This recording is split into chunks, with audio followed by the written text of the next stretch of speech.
young people want to change the world. The problem is that that's being harnessed into attempts to change other people. But that isn't what you should do. If you want to change the world, you should change yourself. And I don't mean that in some cliched sense. I mean it in the sense that Alexander Solzhenitsyn said when he analyzed the Soviet Union. He said, don't be thinking that the line that divides good from evil runs down a political spectrum or countries or something like that. It runs down right down the middle of your soul. And if you want to sort out the world, then what you do is you sort yourself out. It's a serious business, right? They say it's more difficult to rule yourself than to rule a city. And that's the truth. Because you're complicated and there are horrible monsters inside of you that need to be tamed and to be brought into alignment and submission so that you can be a powerful and useful person.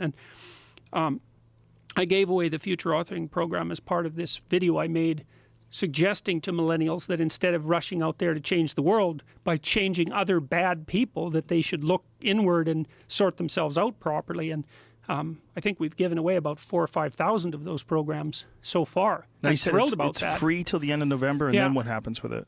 Well, the future authoring program is regularly $14.95, and the whole self-authoring suite, which involves, it's a program that helps you write an autobiography. So it helps you sort out things about your past that are still burdening you. You can tell, if you have a memory that's more than 18 months old, approximately, and when you pull that memory up to mind, if you still have an emotional reaction, that means you haven't fully articulated the memory. You haven't analyzed it causally. You haven't freed yourself from its grasp, and you're carrying it like a weight. And your brain responds to that. Like the more weight you're carrying like that, more baggage, let's say, the more of the stress hormone cortisol your brain produces. And cortisol makes you old.